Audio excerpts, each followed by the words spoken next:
Saludos, soy Alfonso Salvador para 1959 Radio. Presentamos Historia de la Literatura, episodio número 22. La poesía del siglo XV. El siglo XV representa una profunda transformación en la cultura e historia política de España.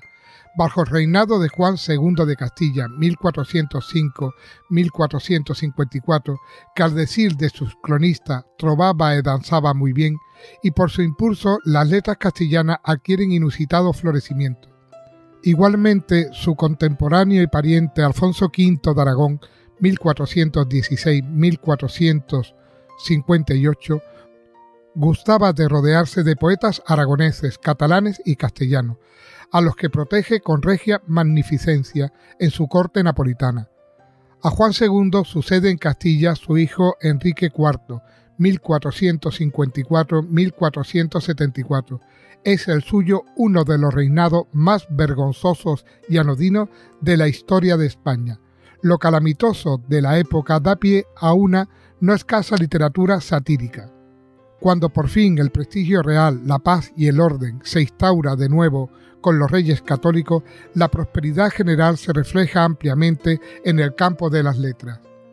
En este mismo siglo XV, siglo de transición de la Edad Media a la moderna, se da paso trascendental.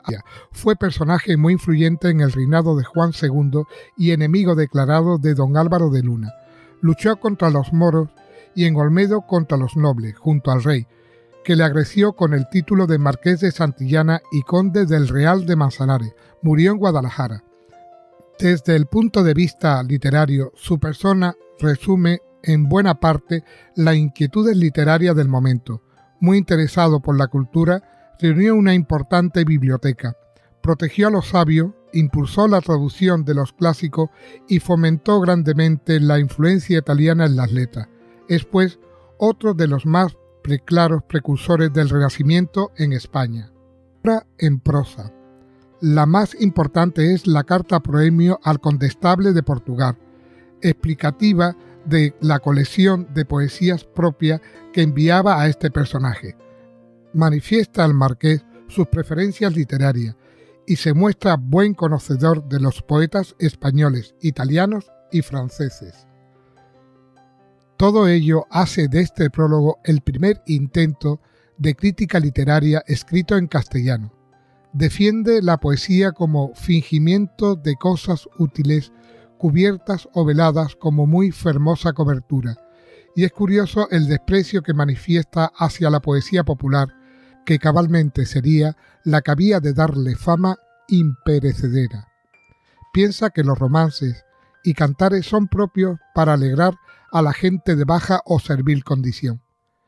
En contradicción con este criterio aristocrático se halla su recopilación de refranes que dicen las viejas tras el fuego, primera colección de este género hecha en lengua vulgar. Poesía trovadoresca.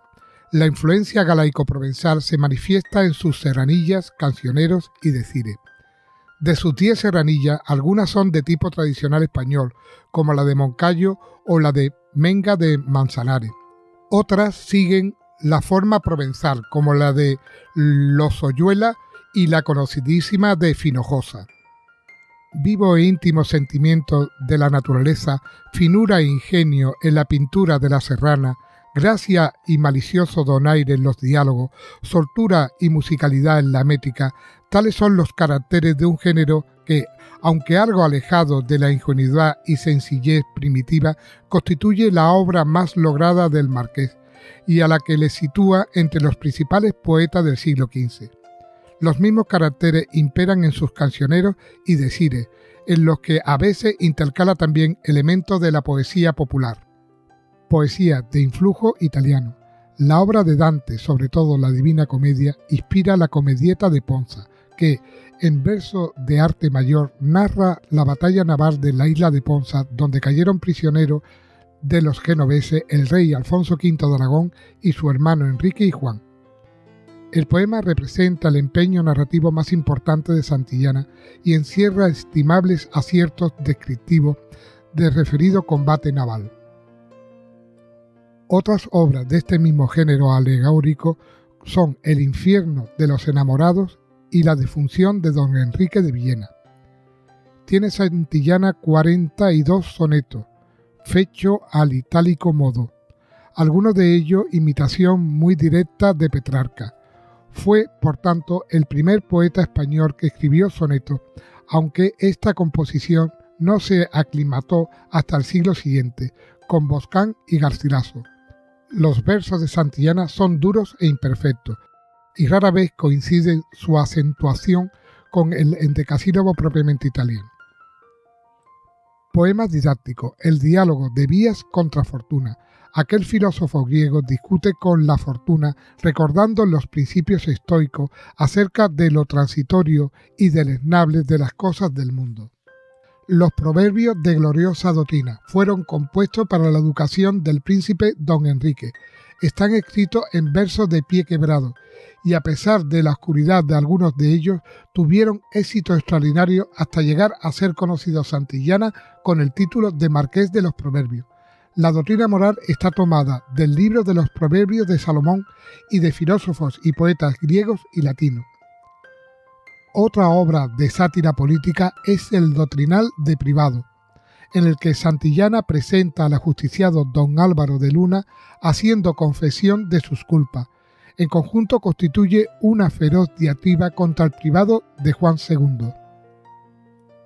Juan de Mena, 1411-1456, cordobés de nacimiento, estudió en Salamanca y Roma, fue cronista y secretario de cartas latinas de Juan II, que siempre le apreció mucho, así como su desgraciado ministro don Álvaro de Luna, murió en Torrelaguna.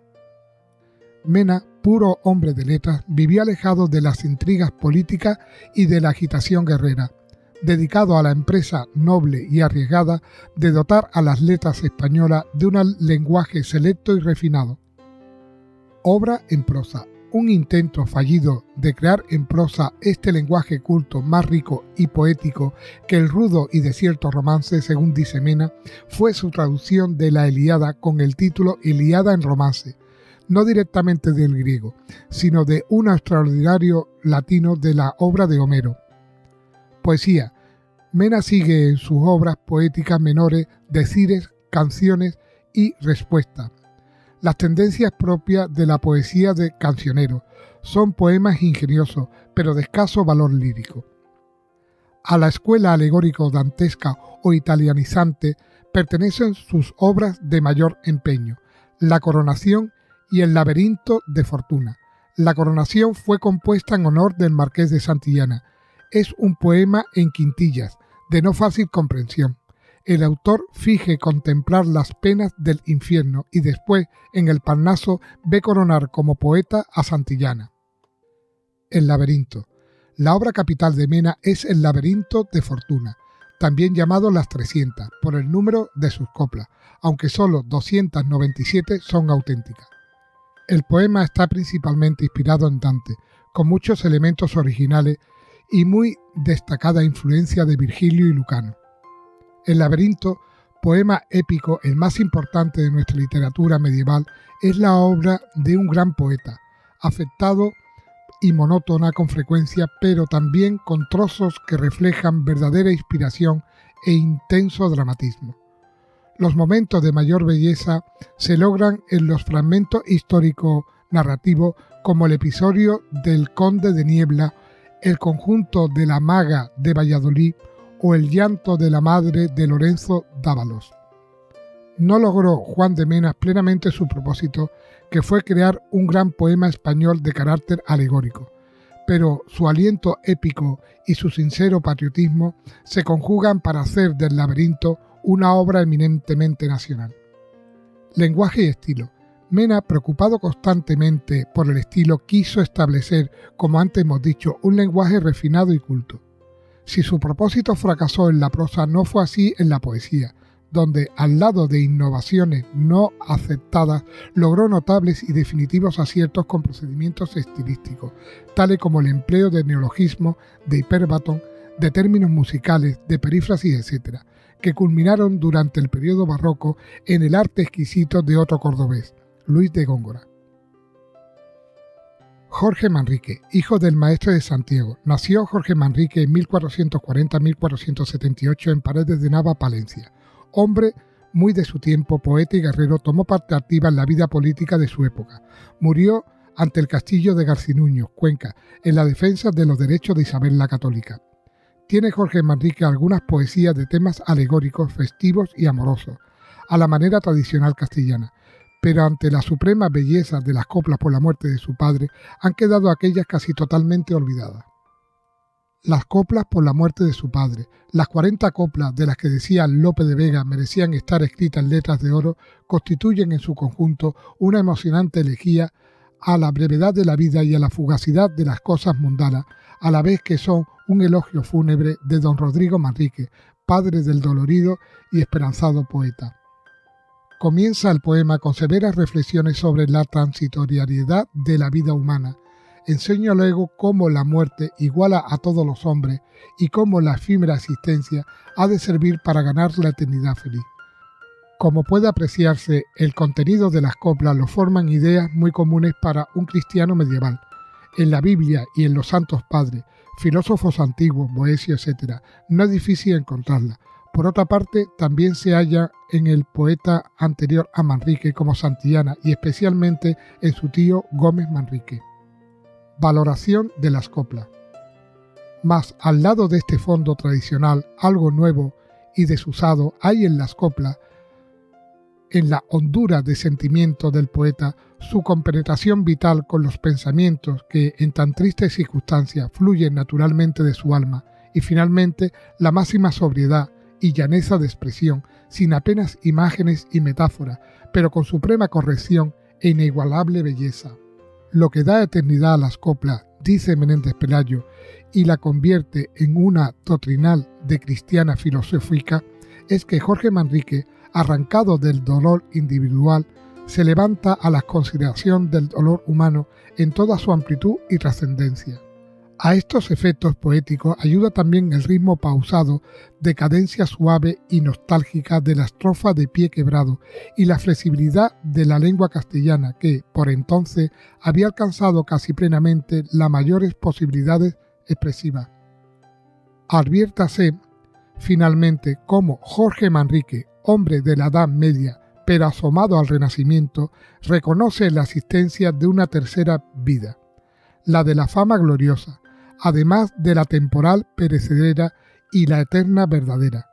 Así, a la consideración medieval de este mundo como paso obligado para el otro y lugar de prueba con que merece el premio eterno, une la idea renacentista de la vida terrenal como oportunidad para practicar virtuosas acciones y realizar hartas empresas que cimienten la larga vida de la fama. La danza de la muerte. Durante la Baja Edad Media estuvieron muy en boga en Europa la danza de la muerte, ficciones literarias de gran repercusión en la pintura, en que la muerte invita a bailar a personajes de los diversos estados y clases sociales, desde el Papa y el Emperador hasta el humilde menestral, al tiempo que, con severidad, satiriza y amonesta a cuantos han llamado a danzar. La versión española de esta danza es anónima y data de principios del siglo XV. Se compone de 79 coplas de arte mayor y supera en ironía y realismo a todas las conocidas. Emplea la forma dialogada que le comunica con cierto aire dramático no lejano de las obras teatrales que trataron este tema frecuentemente en el siglo XVI. La sátira política. En el ambiente de desprecio real y corrupción social propio del reinado de Enrique IV, aparece como fruto natural la sátira política, que ya había apuntado por las mismas causas, aunque en menor grado, durante el reinado de Juan II.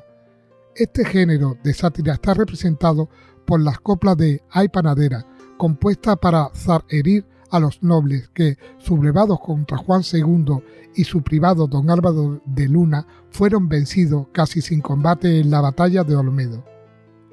Las coplas del Provincial son una serie de groseros insultos que ponen de manifiesto las debilidades y defectos de conocidos personajes de la corte de Enrique IV.